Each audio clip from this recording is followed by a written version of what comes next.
Hello, everybody. Welcome to Season 6, Episode 1 of Cap and Gown. I'm Rachel Phillips-Buck, VP for Student Success at Pharos Resources, joined today by our president, Matt Boisvert. Hey, Matt. Hi, Rachel. I had to put you on the other side. It's like I know, you're used to me being on that side. That's okay. I'm so excited for us to start our 6th season. Matt, you and I have had a lot of travel this summer, and it's been so fun to go and visit people who listen to us. So if you're new, thank you for joining us. If you are an old faithful, we appreciate you listening to us in the car or watching us on YouTube or LinkedIn or however else you do that. We did have quite a summer of travel. I just want to tell you, since the last time we had our podcast, which was in May, we ran our boot camp, which is our 2-day intensive, learn lots of new things for our clients, which was incredible. It's always fun to do that. We also did a new release, the Phoenix release, which was about faculty and frontline interface, which was super fun to kind of remake all of that. That's been a long time in the making. And so happy to push that out. Also, Matt, you and I went to Texas Lutheran to see our friend Sakura and talk about what's happening on that campus, which was a nice event. Although we took her to lunch, and the way we got to lunch was like down an alley, and I'm pretty sure she was scared for a minute. Where are you taking me? Where are we going? But we had a great lunch with her. We did. Then we also went up to the Pacific Northwest to George Fox for ACSD, which is always a lovely time, especially in such a beautiful place. Newberg, Oregon. Beautiful. Lovely. Yeah, it was incredible. And then we've just come back from Nebraska to see our friends there at Chadron State. They put on an Eagle Success Summit, which was so well done. We're trying to get Chantel to write like a manual about how you can do this on your campus. They had 200 faculty and staff join us for the Friday before Labor Day, which is really saying something about their commitment to student success. We got to do some training with them, and I got to do their closing session for that day. So that was really, people in Nebraska are very nice. Yeah, I really love the town. It's just good people, really neat school. You know, our favorite thing to do is talk to students when we're on a campus. Yeah. And Chantel set us up on a tour. And so we got to tour around with 2 of their students and hear all about their experience. And they had no idea of like the kind what we do, and so as we're just kind of drilling in and asking them some, kind of specific questions, it's just neat to hear about that experience that they have. So just very positive, and they like everything about the school, and they really appreciate their faculty and staff. And so always really good to be on a campus and be reminded of just the energy that goes on your campuses. Although I will tell you, Matt, I think for most of our listeners, we've passed that like moving in day, which is, all the excitement and the freshmen come, and then this is a place where you start to feel a little like, okay, here we go, right? Like this is for real. We're always talking about the rhythm of the academic year. If you do not subscribe to Rachel Elam's newsletter around the rhythm of the academic year, I would highly recommend it. We're thinking about September now, which the theme of September is settling in. So like the new start is kind of over. Now we're settling in. We are expecting now homesickness to kind of start to come around. Some realization, like you actually live here now. It's not like summer camp. Like this is where you're going to be. Right. So you want to be looking for students who maybe are not making that transition socially, are not integrated socially yet. Also, the students who are going home every weekend, got to keep an eye out for them, right? Because that means they're kind of one foot in of both worlds, which is really important. And then later this month, likely a lot of you will be doing your stoplight surveys. So that's always a great process to get that first pulse of what's happening for our students academically. So, and I'll add to as far as rhythm for September. So now that I have a senior in college and reflecting back, it's kind of like this bittersweet looking forward to this year, but it's also this feeling of it's your last year. So there's kind of, not at a place of regrets. It's like, I've got a lot more to do before I have to go into the real world. So yeah, for sure. I think that's an interesting just went to a gathering of seniors, and you can just kind of see it on their face of like their seriousness as they start this new year. Absolutely. A couple of other chit-chatty things for you. So one is anyone who has listened to us for any amount of time knows that September is the time where we take the grade on how your Colorado fishing trip went in August. And so everybody, I think mostly is tuning in today so that they can hear how you did in your fishing. Oh, look at that.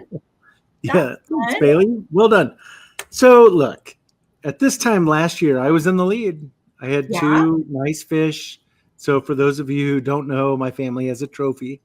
And it's not just like my family, but my if you're a Carter, my mom's maiden name, then you're included.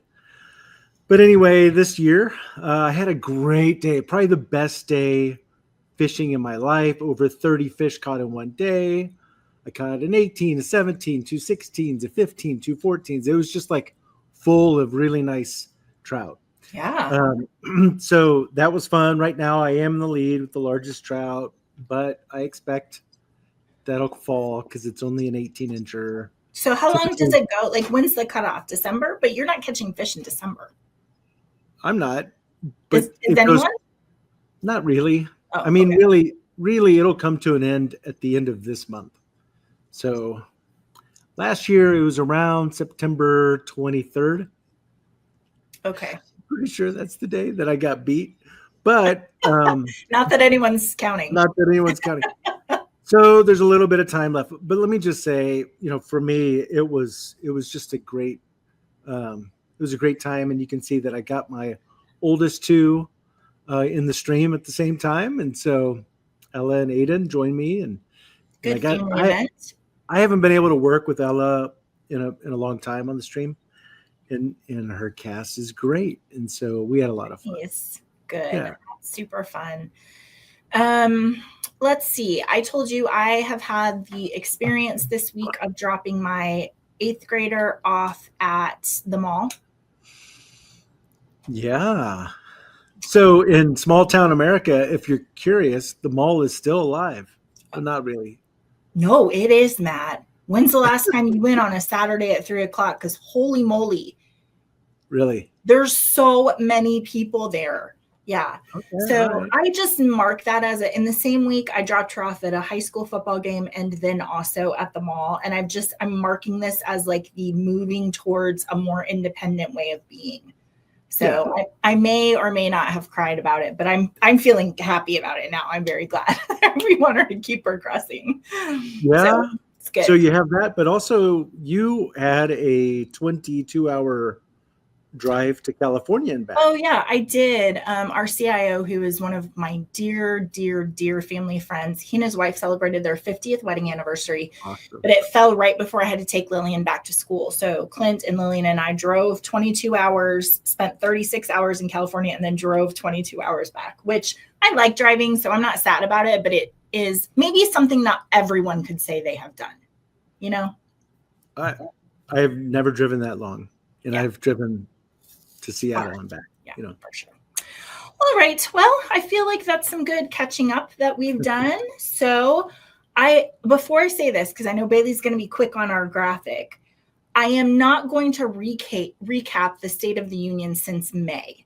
I'm just going to recap it since the beginning of August. Is that okay with everyone? Because otherwise that's all we do today is just tell you everything that's happened for the last 3 months. So let's dig into the State of the Union.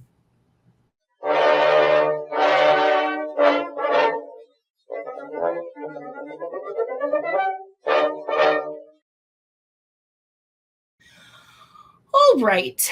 Lots of things to talk about. We've got a lot of just like laws and political stuff going on. And we've got a lot of questions about federal funding and about what's going to happen to Pell Grants and what's happening to our international students. And there's just a lot of sort of mixture in there, which, I don't like to talk about it until it's settled, because a lot of times there's just nobody knows really what's going on. And there's a lot of anxiety and fear. And then sometimes it turns out to be warranted and sometimes it doesn't. So I will keep those sorts of things. You guys can do your own research about it. But I do want to talk about the business of higher education, because, our focus is always about student success and how we can clear a pathway for students to be successful in their endeavors. So the first article I want to talk to you about is out of Inside Higher Ed, and it's called Research Around Equity Gaps in Academic Advising.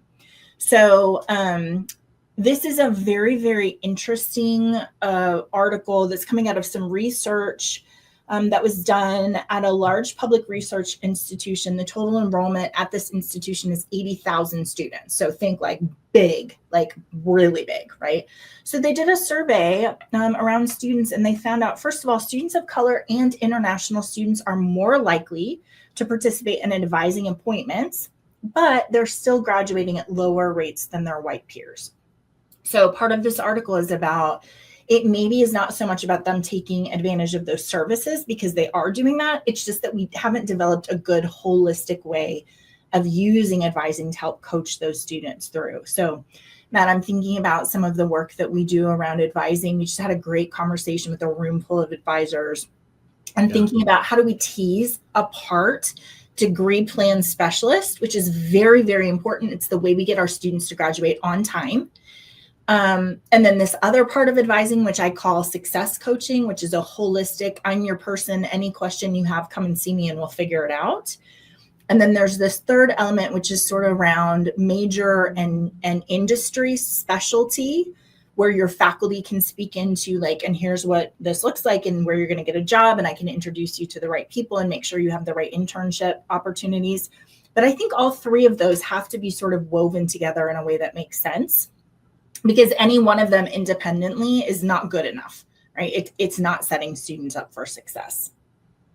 So one thing that I want to say about this article, and Bailey, if you can pull that QR code back up, the thing that stands out to me, Rachel, is as you were describing this large institution and participation from these students, but not seeing the results. I think it'd be really good if you're at a different kind of institution to compare your results to this large institution's results, because the case is, as we run Spark reports for schools, sometimes our schools see, not only an improvement, but true equity in the graduation of students who participate regardless of ethnicity. So I think it would be important for you just to understand, like, here's a framework or a rubric of looking at it, and then compare where you're at.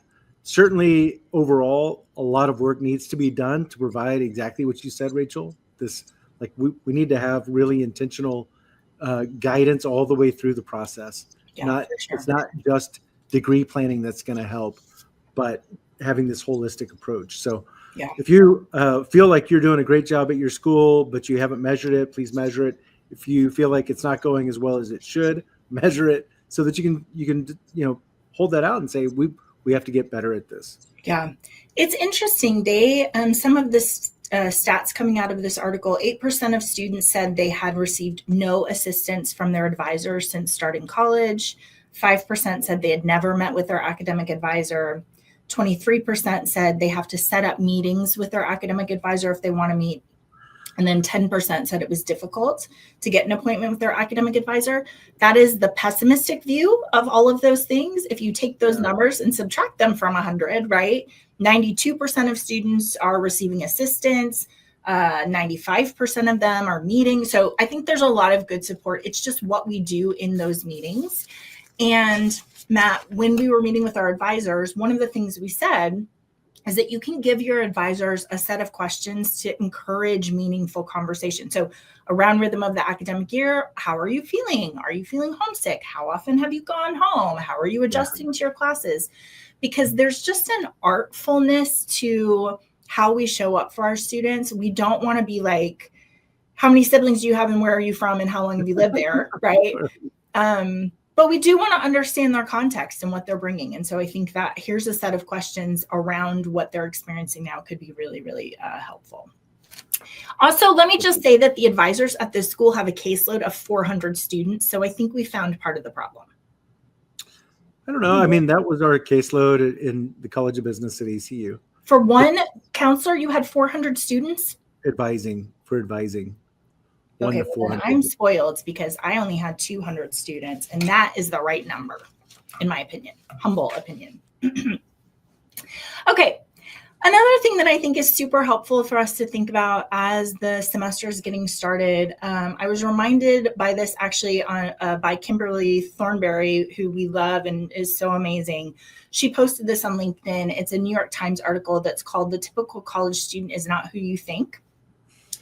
And I want to spend just a few minutes on this because I really appreciate the opening to this article says, there are more than 19 million college students in the United States. Most are well removed from academia's corridors of wealth and power, cavernous football stadiums, and carefree nights hanging out in dorms, which I think is so important to just remind ourselves of the sort of traditional college student, which is harder and harder to find.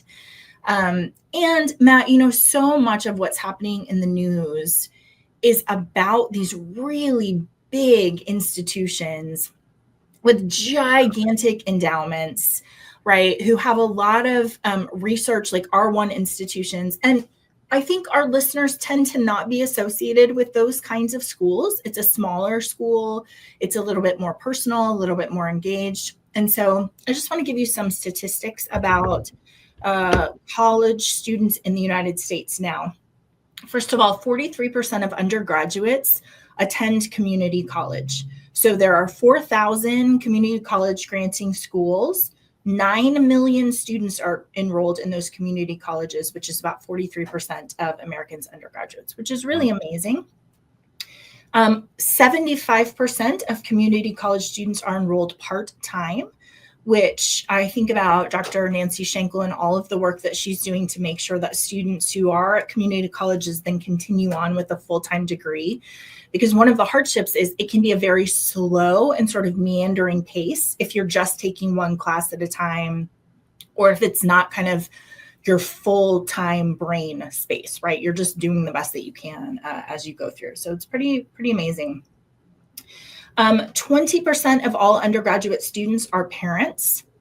And of the 1.4 million undergraduate students with children, of the 20% of undergraduate students that are parents, 1.4 million of them are single mothers. So we've talked a lot about how a school can support and provide the kind of help that a single mother would need. 10.3 million students take at least some classes online. And 26% of students take classes exclusively online. That's up from 11% a decade ago. So we're not confused that is a huge selling point, especially for our non-traditional students. One thing that was really interesting when we were at Shadron and speaking with faculty, and so they have students who are like hybrid, have some online classes. And for the faculty teaching those online classes, they're seeing it now, a few years into it, the importance of, so how do I connect with these students outside of, just this online coursework? What are ways that I could be really thoughtful and engaging with them, getting to know them in a deeper way or more personal way? Yeah, it's funny, Matt, as you're saying that, we always talk about quiet students who are not raising their hand to receive help, but you can be really quiet on an online class, right? You can just be like an ether, not even around in those classes. And so how do we identify those students, I think, is a great question. Okay, a couple more for you. 25% of all undergraduate students live with their parents, which is helpful to remember because oftentimes living with your family comes with other responsibilities, things that you have to take care of besides your schoolwork. And then the average student is $19,000 in debt, although 10.8 million students owe more than $44,000. So just a really good reminder of who our students are, the kind of support that they need, the experience that they're having. I think I told you in this article, it says 41 million people attended college but never graduated. It's incredible. Pretty remarkable. And we've seen a lot of schools. I'm thinking about, is it El Paso, University of Texas? San Antonio. UTSA that does a great job of going and finding those students and being like, why didn't you finish? And we've said before, sometimes it's like I had a parking ticket that I couldn't pay. And so they wouldn't let me buy my books or whatever. And it's like, okay, let's address that, shall we? That's exactly where my brain went when you said 41 million. I was like, and how many of those quit because they had a parking ticket that they didn't pay? Yeah. And so they weren't able to register. And then they just gave up. One thing that I love about this, so this article, again, if you just went through and you identified these different populations that you talked about, these are like, how can we solve problems for each of these groups, right? Yeah. So if we're working with a lot of part-time students, what are the challenges there? Or commuting students, or students who are living with their parents, or single moms who are trying to earn their degree? Like, each one of these sets up a kind of a, how do we solve this problem? How do we make it so that they feel like they belong? We have the resources to support them all the way through to graduation. We're not just here to take their money, but we actually believe that they can be, that they can achieve this. And that's why we admitted them. So yeah, it's great. It's really good. Okay. Well, in some negative news, there's an article in Higher Ed Dive, which says half of college students rate their mental health as fair, poor, or terrible, according to a recent survey from the Steve Fund, which is a nonprofit focused on mental health. It also found that 40% of students were very or extremely stressed about maintaining their mental health. And this article really talks about not just higher levels of stress, but actually a rising sense of disconnection, which we know is just incredibly hard for college students. So if they don't feel like they belong, if they don't have a sense of community, if there aren't people there who are paying attention to them, it's really, really difficult to get them engaged. And so when students struggle with these mental health issues, half of them consider reducing their course load, 40% of them consider transferring to a different school, and 30% of them consider dropping out altogether. So really, really stressful. I think the good news that this article pulls out is that schools have a lot more resources than they did even 5 years ago to support this. So we were just on a campus where they had 3 different counselors and they were outsourcing some of it. And it was a great, resourcing of that problem in particular, which we have seen for lots of years, but just hard to think about how difficult it is sometimes for our college students. And let's remember, Matt, you and I were just talking to somebody about, is it too late to talk about COVID? Like, should we take out our references to COVID because it happened a while ago?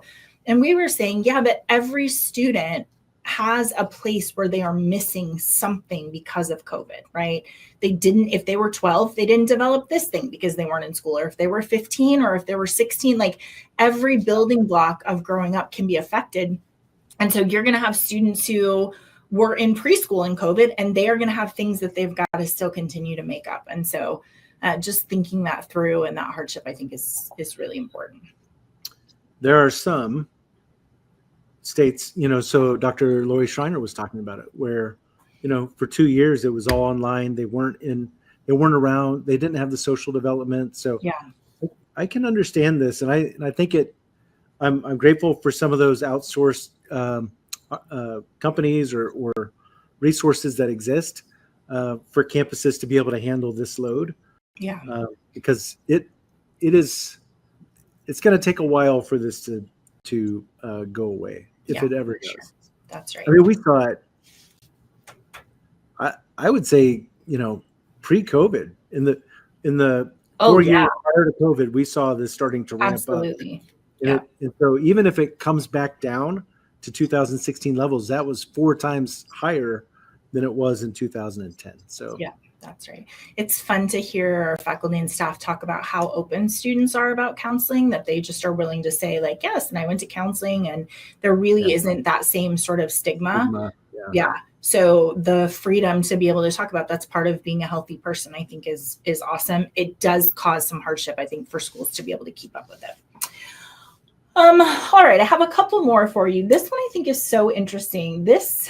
36 selective colleges are facing an antitrust lawsuit that alleges they use early decision admissions to reduce competition and financial aid packages for students. So just so we have a clarity of terms, what I'm talking about, this is where you can apply to college early, but schools say like, okay, if you apply early decision and you get accepted, then you have to come here. It's legally binding. You have to come here. And oftentimes they aren't delivering financial packages yet, right? So it's just like, are you going to come? Yes, I promise. Okay. And then down the line, they'll say, and here's what the scholarship is or what the cost is going to be. Well, this antitrust is like, hey, that first of all, you shouldn't be able to do that. We're going to sue for damages and we're going to make it illegal to have these early decisions, because although they're often marketed as giving students a better chance of getting accepted, for example, Brown University accepted 18% of prospective students who applied through early decision, but only 4% of those who applied the regular way. So they might say to a student, like, you for sure want to do this because the acceptance rate is higher. Actually, what it means is you don't know how much it costs, and you're signing a agreement that PS is not legally binding. So they make it sound like it's legally binding. They make it feel like it's legally binding.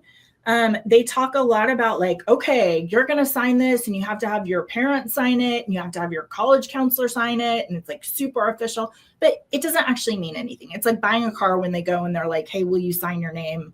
Will you buy this car? And you're like, yes, but it's not anything. Right. So I'm actually really, really hopeful. Hold on, Rachel. Just to be clear, what Rachel's talking about is the practice of, hey, I'm going to write on the sticky note this number, and you're agreeing that I can take this to the manager. If you'll just initial this, then I can take it to that. When you sign the actual legal documents, it matters. Well, but in this case, this is like the sticky note. It's made up. It's a made up piece of paper that you're signing that doesn't actually mean anything. And co-defendants in this antitrust lawsuit are the Common App and Score, which is another application platform.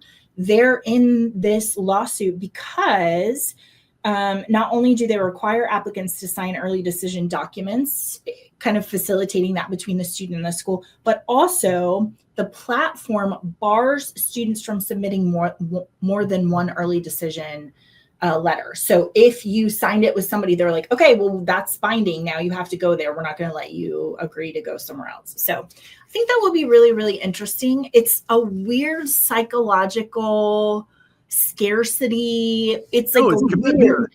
It's commitment and consistency. This is right. Like, this is a weapon of influence. So. Right. That's right. And don't even get me started on first generation, right? Can you imagine, like, if you haven't gone to college and you're trying to get your son or daughter to go to college and all of this legally binding language is coming and you're just at a disadvantage because you don't know that you can't be like, that's dumb, I'm not doing that, right? What did you call it? The patina of legal? Yeah, patina of legal. I think that was in the article, but it's a good one. Like, it's like smoke and mirrors legal, right? Well, it is absolutely. If you're not familiar with the game, you're gonna lose. Yeah. All right. I have, my favorite student voice surveys. Oh yeah. I don't recommend you read this article. You didn't even ask me to interpret this one. No, so when I get into it, I'm always like, what the heck are they talking about? But this is a survey they did on AI. And basically, it just says students don't feel like AI has diminished the value of college, which is really nice to hear. Most all of them want for their institutions to address academic integrity concerns, although they want them to be prescriptive, not reactive. So they want the schools to say, and here's how you should use AI well, and here's what makes sense, and right, those sorts of things, not so much like you're in trouble because you did it the wrong way. A lot of students are using AI for coursework, about 85%. The top 3 uses that students report are, first of all, brainstorming ideas, then asking it questions like a tutor, and then studying for exams and quizzes. Close behind that is using it like an advanced search engine, which I'll just say, once you learn how to use AI as a search engine, Google feels very dumb, What? Yeah. Google's making you search, like, hunt Keywords. through the results. Yeah, exactly. So it's interesting. They talk about faculty using generative AI for teaching and how they feel about that. Basically, they just don't want their faculty to be lazy. Very few students, when given the choice of how higher education institution should engage with AI, I think 5% of students were like, don't say anything about it, which 5% seems high, but it's still very small, right? They want to have these conversations about what is ethical, how it's going to influence their work in the job market when they graduate. So a lot of interest around that, Matt. And this coming out of the University of Kentucky, I would really recommend that you guys look at this. They have a tool to help instructors and students communicate about expectations around the use of generative AI. So I think Bailey has that for you guys to look at. But for those of you who are joining us by podcast, you have like level 0, which is a sole author. Students complete all planning, thinking, outlining, drafting, analysis, creation, revision independently of AI. And so that's like, this is mine 100%. And then you have primary creator, which is where students generate all core ideas, prose, the overall structure, and the content, but they might use AI for specific limited tasks like organizing or proofreading. So I'm going to give you my paper, tell me where I can improve it. And then it goes all the way down to number 4, which is a project manager, which is where you're leveraging AI extensively for complex problem solving, synthesis, and innovation. This level requires advanced AI literacies and critical analysis skills. So this is where you put it in and you ask it a question, but then you have to know something about what you're doing so that you can spot the places where it's lying to you, so where you're like, that is not actually real. In fact, AI is the one who told me it was 15 hours to California instead of 22. AI is pretty bad at math. Pretty bad at math. So I'm missing number 5, which is student as outsourcing to AI, right? Like, so you have the scale, but this has like AI working with number 5 ought to be like. Yes, but I think this is a scale for good use of AI, right? Around expectations around the use. And I think what they would say is, don't do number 5. It's not on here because, It ought to be on there so there's no ambiguity. It ought to be on there with a big X on it. As we were waiting in the airport to come home from Nebraska, there's a college student giving, I think her mom, the update. And she starts talking about students are using AI, right? Yeah. And the ways that they're using them and how professors are starting to be smart and counter that. Yeah. But I think if you really want to reduce any ambiguity to it, you got to have and don't do it this way. Yeah, for sure. Also, this is really interesting. I know this is hot and in the news, but one of a friend of my son's who goes to a school here works with a firm that is working with all the AIs, all the models, and he's going and he'll type in a prompt and get different results, and then he'll critique them. Like this one is there's a misspelling in this one. This one is inaccurate. This one did bad math, right? But it's interesting because at the end of him telling me about his work, all the work that he's done this summer, he ended it with, and I know it's kind of bad to be using it. Like, I know it's bad that I'm helping it out to get better. So interesting. And I mean, he's a good kid, good student, but it seems like we're kind of in this place where there's a little, even with students, uncertainty about, is this right? That's probably good. Yeah. The student who was talking to her mom said, I'm really mad because even AI changes my photos. She's like, I know when I take a picture that whatever app she's taking it through, it's adjusting things. And she's like, but that's not real. And I'm like, I wanted to say that's not real, but I didn't. I minded my own business. That's good. So, okay, the last thing that I have for you is Crazy Town. This is coming out of the Washington Post. It's called The Time-Consuming and Expensive World of Luxury Dorm Decor, which I don't think happens a lot on our kind of campuses, but I just think it's really, really interesting. They're talking about in this article, especially in a lot of Southern schools where moms particularly are planning for a year to decorate their daughter's dorm room, although it is now spreading over into the male dorms as well. So we're talking about things like wallpaper, frame. Like, you remember how we had posters? No, they have framed art, monogram pillows. The budget for these things is like $5,000 to $10,000. I'm sorry, what? There's a whole company called the Love Shack Fancy Dorm Decor that sells, for example, shower curtains for $225, heart-shaped pillows for $115. I don't even know what to say about it. I will say it's been around for a long time. So at the turn of the 20th century, future President FDR lived in a Harvard dorm room with a maid service and room for an upright piano. Wow. Also, I sent to Bailey that in 1948, there was a national ad campaign by Bates Fabric, which was like a big deal, right? Like, it made curtains and sheets, and it was like the fanciest fabric that you could have. They did a campaign for college students, which had all of these students from like Yale and from Dartmouth, and featured the future president, George Herbert Walker, and Barbara Bush when they were college students, married college students living together. I mean, they were living together, but they were married. So I think this other QR code, if you want to look that up and see what that's like, there's a long line of how do we make our dorm rooms fancy, right?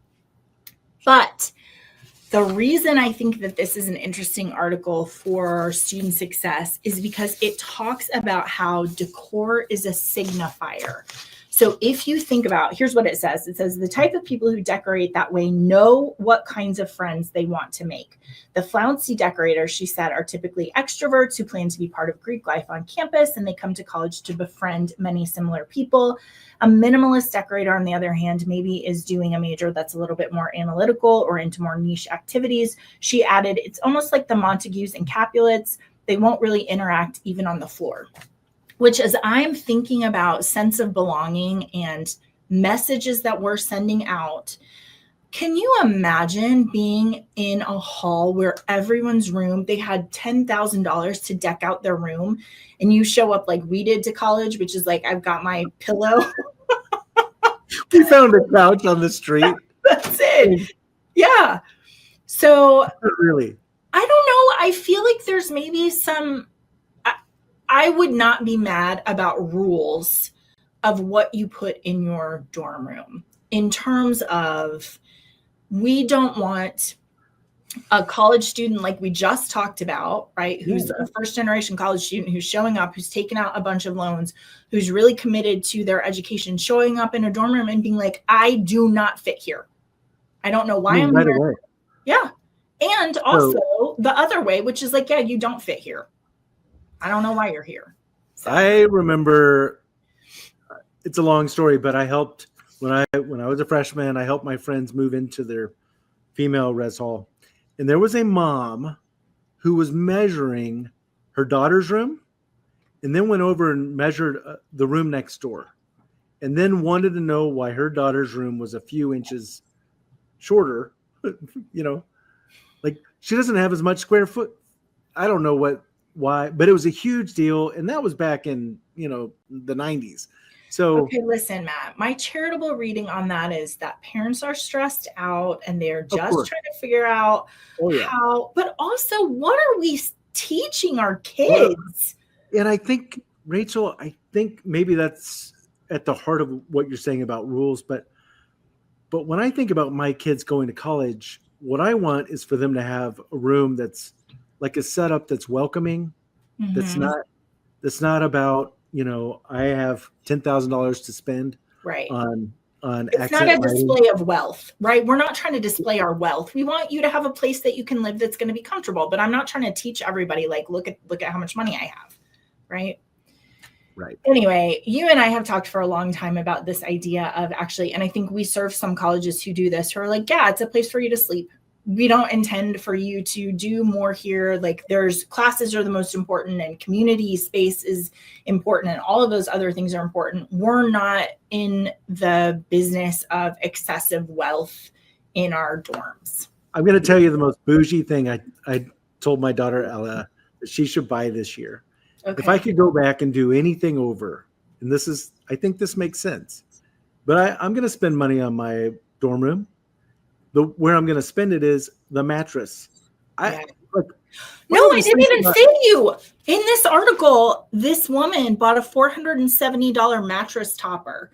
And I was like, well, I mean, but then they might actually go to bed, true. It's a lot, but anything can make that mattress, anything that can make that mattress better, because that was terrible. Sure.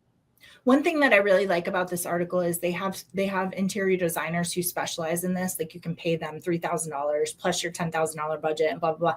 But I will tell you that a couple of them in this article are like, also, we do 20 rooms for free.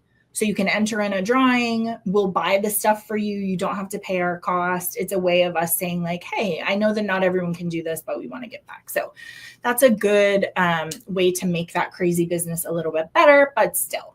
It's a lot. Wow. And I didn't even say this is all about TikTok. That's the premise of the entire article, is like, it's all about TikTok, moms wanting to put on TikTok, here's what we did to my daughter's room. And do they do what's that called when they unpack things and they talk about unboxing? Is it? I don't know. I haven't seen them. I don't do TikTok. All right. That concludes our State of the Union. So I want to move on to the last thing that I have for us today. And this is a very exciting day because we are unveiling our Pharos Lighthouse Awards. We do this. Do you have something you want to say? No. Sorry. Okay. I'm just excited. We do this every year. The way we pick is we all get together and we talk about what's happened over the year, the clients that we've seen that are doing really remarkable work in lots of different areas. We kind of nominate them and we vote on it, and then we present this. It's an actual award that we give them, that we give to their supervisor, and then also we have a gift for them just to say thank you. It's so much fun to talk about these partners. I don't often get to talk about our superstar clients, and so this is a really fun day for us to be able to do that. I'll tell you, for me, so of course this is a really fun day. But for me to go through and for us to talk about, for each of these categories, all of our schools, all of the things that are happening. So, I mean, there's a lot of really good work that is happening for students. Student success is alive and well, and so many great practices. It's just really honoring to be a part of that, kind of more humbling than anything to be a part of that. So a lot of really great stories. And for our recipients today. And it's hard to choose. I think that's what you're saying, right? It's not like we're like, okay, well, I guess we're like, oh my gosh, we have so many great choices. So, okay. So we have a couple of different ones that I want to shout out, and I'm just going to tell you who these people are. We have quotes from them and their supervisors and from our team around them. But this is just a fun way for us to say we see the work that you're doing. So our very first one is our Outstanding Student Success Professional Award. I'm so thrilled to say that Lisa Watchman from Mars Hill gets this. She is just so incredible. From the time she started working with us, she's just laser focused on being exceptional. And so we asked Rebecca Green, who gets to work with Lisa pretty often, what she had to say. And she said, in my 20 years of higher education, Lisa stands out as one of the very best student success professionals I've had the privilege of working with. Since I started at Pharos, I've seen her consistently go above and beyond, always wanting to know the latest features and best practices to deliver truly holistic care for her students. Her dedication, expertise, and impact make her an outstanding choice for Student Success Professional of the Year, which I would like to double down on, because I will tell you, Matt, we do our spotlight sessions in the spring. Lisa has come to the entire cycle twice. So she did it this past spring and the spring before. She's always like, that was new. I'm going to write that one down. And is just incredible in building a team and really like facilitating student success work. So our friend Dave Roseboom, he's the VP for Student Life at Mars Hill, he said, I cannot think of a person more passionate about the successful journey of students than Lisa Watchman. She exemplifies what it means to holistically walk with students. I'm proud of how she's helped transform so many lives throughout her career at MHU. So yay, Lisa. Yay, Lisa. And what I would say, thank you, Dave, because Lisa has, if you think about from the time we started working with her, she's never stopping. It's like she is transforming. And it's like she gets to a place and it's good. And she's like, I've got this next level. I can't wait for their retention results to come in because they're looking remarkable. But it all starts with people who are so passionate. Yeah. And she just never stops. Even when she breaks her foot, there's just nothing's going to stop Lisa making an impact on our campus. I appreciate that she's willing to do the hard work, right? Because learning something new in technology or learning how to do something in student success that you haven't done before, there's this place where it's hard because you're adjusting to what you're doing. And she's just tireless in being committed to, all right, Rachel, tell me the best way to do it. And that's how we're going to start doing it. And I'm going to learn my craft really well. So I'm thrilled to be able to present Lisa to you guys. Right. All right. The next one we have is our Outstanding Data Applications Professional Award. This one is so important because, our IT, they have their fingers in everything. They're doing so many things. Everyone wants their attention. They're wearing so many different hats. And to have an IT person who is committed to student success, who actually sees their job not detached from students, but as a facilitator of student success is not always, we don't always have that at our schools. And it's so important when you're talking about how to be successful in this technology piece. So our winner of the Outstanding Data and Applications Professional Award is Ralph Sebastian at Albion College. Rebecca said he has been an absolute joy to work with. His passion for supporting his colleagues and students shine through in everything he does. He approaches his work with energy and curiosity, and his enthusiasm for seeing how his data efforts empower his team to serve students better is really refreshing. His dedication and enthusiasm make him an ideal choice for this year's award. So, Ralph, thank you so much. It is a pleasure to work with great IT people. It changes the entire implementation process. We asked the Albion's Director of Information Technology, Eric Beadle, to say a few words about Ralph, and here's what he said. Ralph is an invaluable member of the team, consistently demonstrating his strength as a calm, patient, and knowledgeable employee. His unflappable demeanor is a significant asset, especially during high-pressure situations when a tight deadline is looming. He approaches challenges with a level head, which helps him maintain a positive and productive work environment for everyone around him. Furthermore, his patience is evident in his interactions with his colleagues and clients. He takes time to listen, provide thorough explanations, and guide others without frustration, making him a go-to person for training and problem solving. This patience, combined with his deep knowledge of the field, makes him an exceptionally reliable and effective resource. Thank you, Eric. What a great thing to have your supervisor say about you. So super fun. Well, I love the emphasis. So it's not just the technical chops, but it's also this approach to solving problems, to handling people and stress. And so we've definitely seen that in Ralph and appreciate him. It is so good. And, when you have someone who is just all of those things, everything that Eric said about him, when you can work with someone like that, it just makes your day on our side, just makes it so much better. But I know for the practitioners, they just feel so much relief knowing that they have a person who's on their team working really hard because they have the same goal of student success. So thank you, Ralph. Thank you.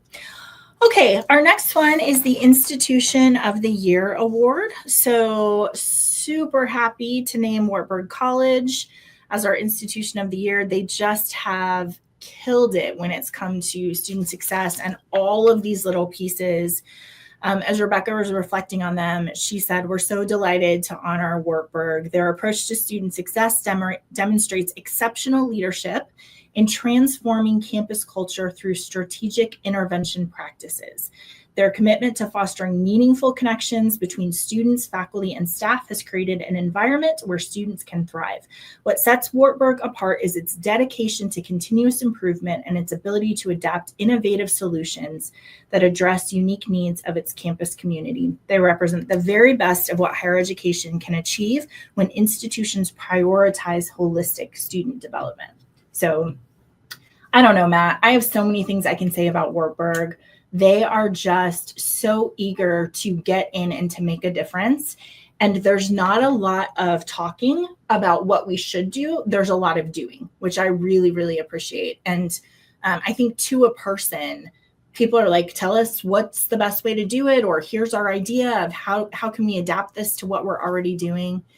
Lindsay Leonard, who is an amazing vice president of student life and the dean of students at Wartburg, said, "We are so proud of our community for the ways that they've leaned in to our new technology, embracing change and prioritizing holistic student support. We are especially grateful to our lead system administrator, our IT staff, and our partners at Pharos 360 for the time and attention to stand up a new system in such a short time. Truly an incredible feat. We look forward to continuous learning and application of 360 features and developing additional habits of practice that lead to student success." So thank you, Lindsay. Yes. Thank you, Lindsay. And I would just say one thing I love about Wartburg. So the conversations that I've had with them, it isn't about what we're going to do, it's what we're doing. Yeah. That's the way they lean into it, right? So it's very exactly what you said, but they are in it.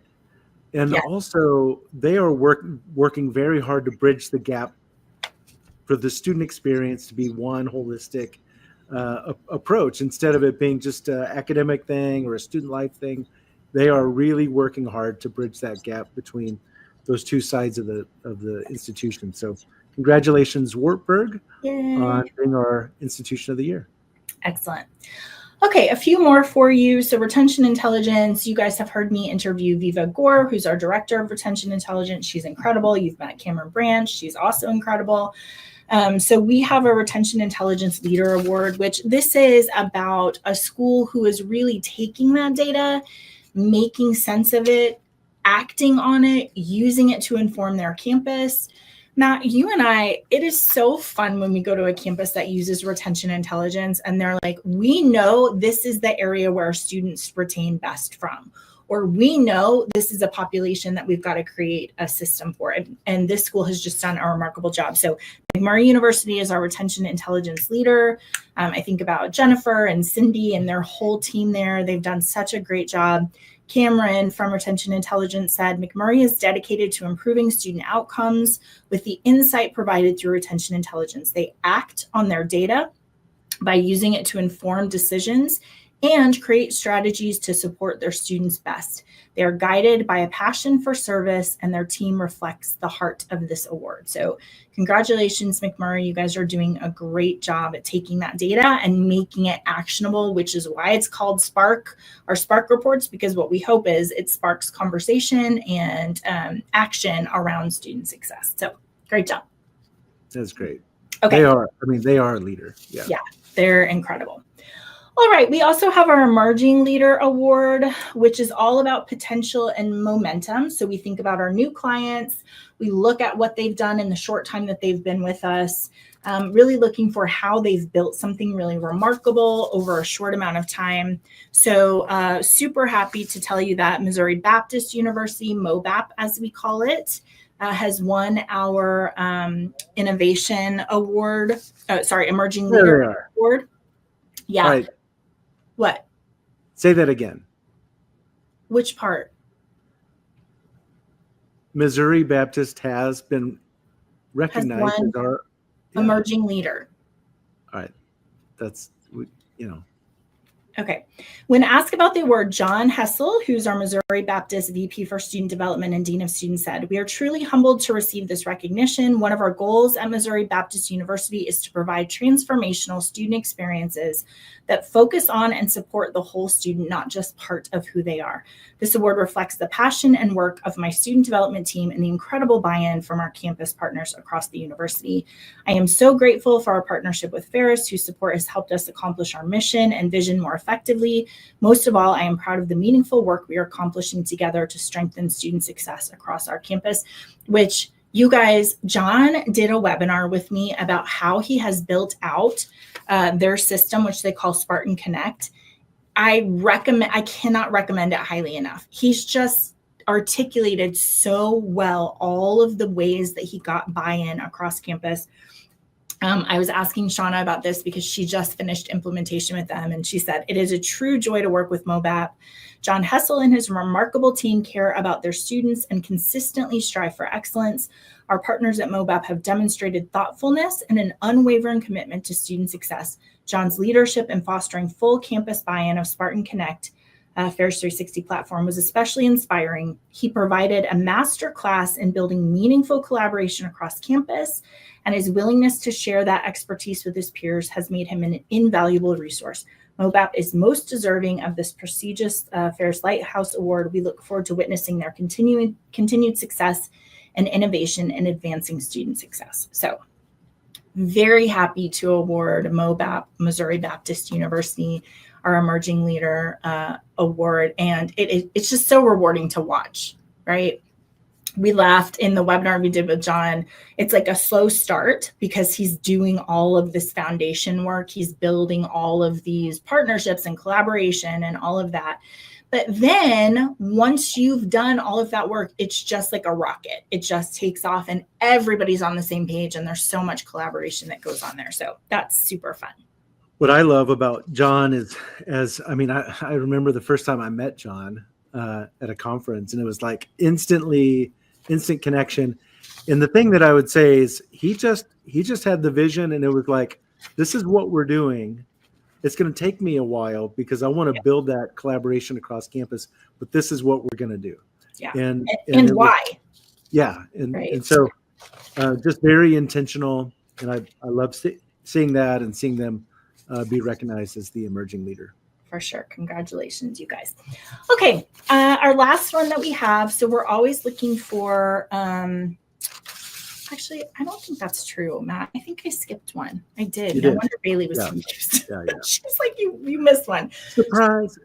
So our last two are around intervention leaders. We look at all sorts of different interventions, whether it's accessibility services, which is the award we gave out last year to Mary Harn Baylor.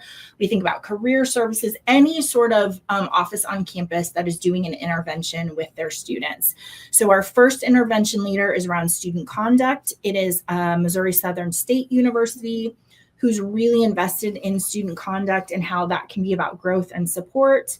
Rebecca reminded us that their residence life team has just demonstrated exceptional commitment to comprehensive student support through their thoughtful and collaborative approach to incident management.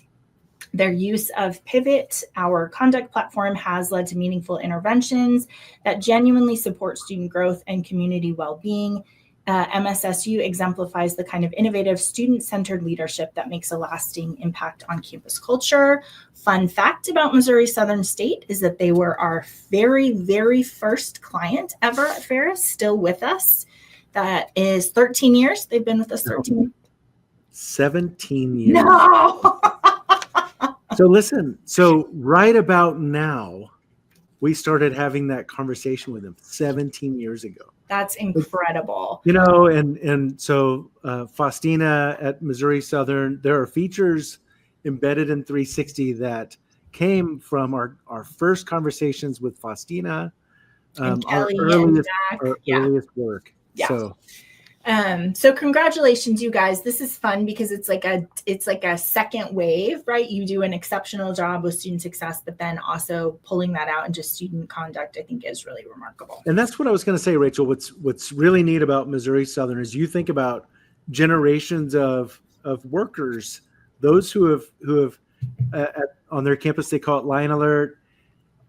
If you think about all the different people on their campus who have used our system, but it started in a first-year experience office, and it's just grown. And so they're also kind of a model for not being stagnant, right? Like, what are other ways that we can be challenged and use this?